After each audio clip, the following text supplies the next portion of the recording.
So you want to know what it takes to ride 1,000 miles in one day on a motorcycle? I think you can do it. It's easy. Main part is just staying focused. I'll tell you what I did to ride 1,000 miles in a day. Intro.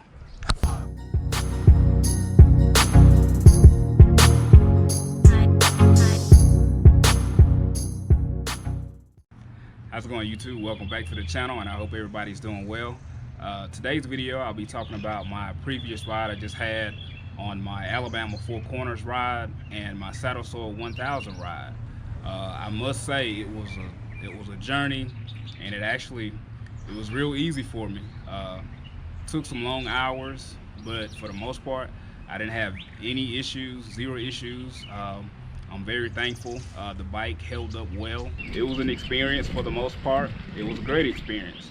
Um, Basically, when you're doing these 24-hour rides, in 1,000 miles or more, you got to make sure time management is very key. Um, what I did was I made sure at my stops I didn't stay no more than maybe 10 to 15 minutes, even like on my gas stops, at gas stations, and when I stopped to visit just the signs in the cities in Dothan and Mobile, Bridgeport and Waterloo. I didn't hang around too much there. When I hit those spots, it was just kind of like get in there, do what you need to do, and just head on. Um, it was pretty cool though. For the most part, I think I end up stopping down in Moundville. I stopped in Moundville, Alabama, at a Shell's gas station, and that's where I took my break and my lunch. I think it was like maybe 25 minutes, almost 30 minutes. I took my lunch there.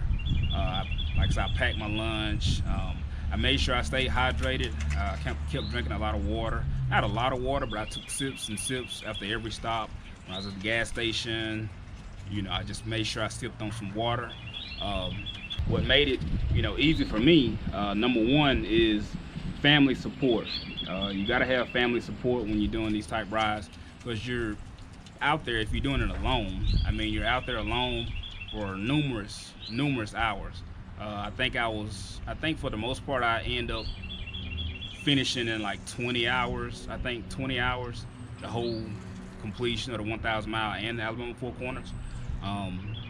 Yeah, it's tough. So you got to have family support, just to make sure, you got to make sure they're tracking you, and the people you're doing it with, the organization, make sure they're tracking you as well. Number two, you got to have good planning. You want to make sure you plan the route that you want to take. For me, my route was a loop route. I'm kind of where I am. I'm located like in the middle of the state. I'm in the Birmingham area. I chose to be like a clockwise route. I went from Birmingham, I went down to Dothan, and then I just went to Mobile, and I came up to Waterloo, Bridgeport, and I came back down to Birmingham. That route, it was a good route for me. I wasn't on the interstate too long, but it was a real good route that I chose. Most routes could be different. Some people do like a destination route.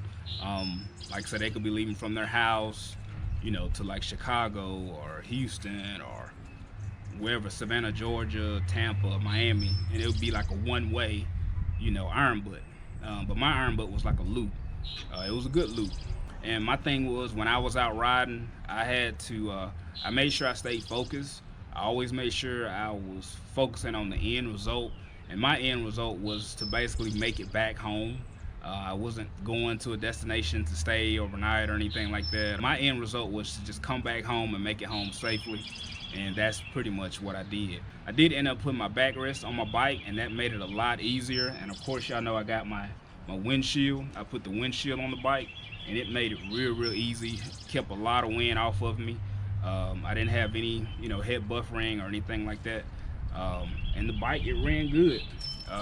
You want to make sure your bike is running real good and up to standard. Check all your fluids and brakes, and just go through the whole bike. You definitely don't want to have a breakdown in the middle of nowhere, and then you have to call a tow truck, call somebody to come help you. So you want to make sure your bike is actually in tip-top shape. Again, I pretty much stayed focused the whole ride. I knew what I had to do. I knew where I was going to go.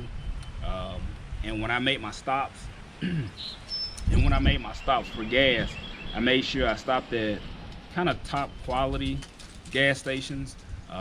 Love's, Shell's, Chevrons, Exxon's. Gas stations are pretty much common. That way, because I know people come in and out, the gas is fresh. It's not like a gas station that you just never heard of and you just stopping to get gas. Now, sometimes some people can get caught up in situations where they're out riding and they just have no choice but to get gas from those gas stations just out of nowhere, the gas stations that they see, and so they just stop and get gas. And then, you know, I kept in the back of my mind, it took a lot of practicing. I kind of prepared a couple of weeks prior.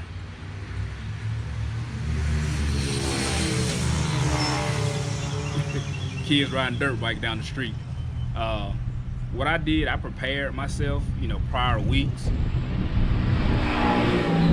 What I did was I prepared myself prior weeks to the ride. I make sure I eat healthy anyway, but I just kind of made sure I was eating healthier prior coming up to the ride. I was drinking a lot of water, you know, making sure my body stayed hydrated. I made sure I got proper rest at night. And also what I was doing, whether if I was in my vehicles or my bike, and when I was getting gas, what I would do is just to prepare my mind, I would pump gas, I would get the receipt, and I would take a picture of the odometer, whether I'm on the bike or in my vehicles. I would just kind of do that just to kind of get it, that muscle memory in my mind. Hey, this is what I got to do when I'm on this ride. So that kind of made it easy too, because I would know what to expect. You know, when I'm going to a gas station, hey, pump your gas, get your receipt, take your picture, and you're good to go. And also, you have to number your receipts as well. So I numbered my receipts, you know, after every station I went to. But yeah, it was real easy to me. I didn't have any issues. I know some people say you could take, you know, pain medication or anything like that just to make sure you don't get, you know, back pain, leg pain, arm pain. I didn't do any of that. I know my body. You know, you have to know your limits. I just didn't take any pain medicine just because I didn't want to be taking pain medicine on the road like that. So that I chose not to do. But for the most part, my seat was comfortable. This is a stock seat. It's not a aftermarket seat. I use a stock seat. The bike ran really good. No issues at all. Yeah, shift out smooth. I kind of made sure I stayed focused the whole ride. The whole way through the ride, I was just staying focused. Hey, you know, keep your eye on the prize, keep your eye on the prize. That's all I was thinking about.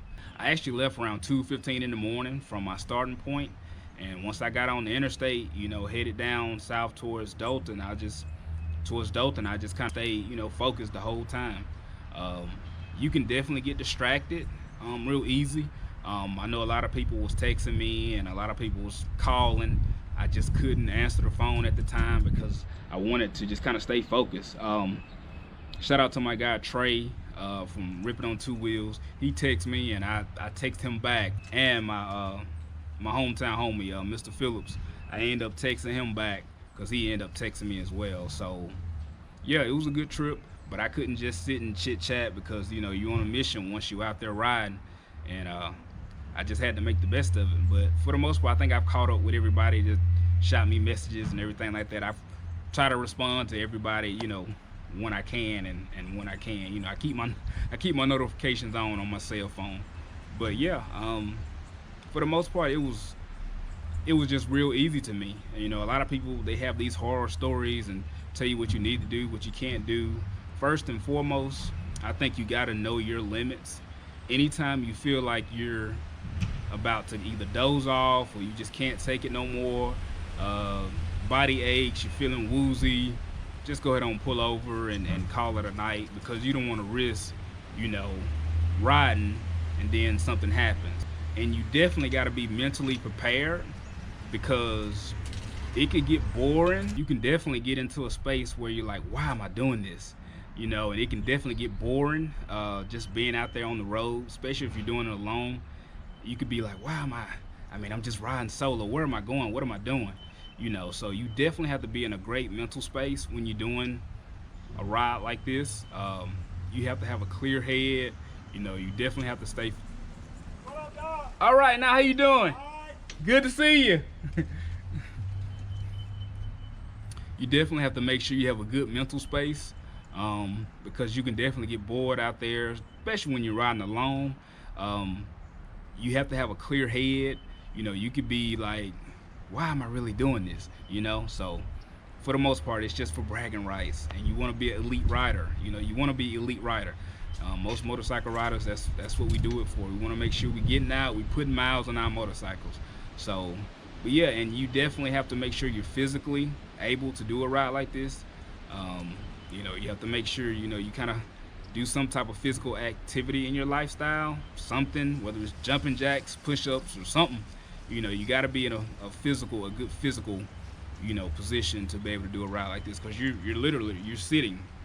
However your bike is made up, long handlebars, small handlebars, stretched out handlebars, whatever it is, you're actually sitting for a long time. So that's why it's good to make sure you stretch your legs every time you take breaks and you walk around, just to keep that blood flowing through your body. So I thoroughly enjoyed it. I had zero issues. I knocked it out. Shout out to Retro Philosophy for introducing me to this ride, and shout out to the IBA. I submitted my paperwork yesterday, so I think I got everything in order. So we'll see. It's just kind of a waiting game now to see if everything's verified. I did get the full Monty, so hopefully it'll be coming in shortly. I'm just anticipating to wait and see if everything verifies. A lot of people say it takes about a month or two, which is fine. Even though I know I did it, it's always good to have that certification. Yeah, so thank y'all for watching. I really appreciate y'all. That video, it'll be coming soon, my ride. It's spring break here, so spring break, of course, that means vacation. So yeah, so I'll be shooting that video out. I'm not gonna put a time on it, but it shouldn't be too long though. But again, like I say, it's vacation, it's spring break. So I appreciate y'all. Thank y'all for watching. Like, comment, subscribe to the channel. Leave a comment. If anything I can do to help or give you some advice, just let me know. Again, thank y'all for watching, and I will catch y'all on the next one. Later.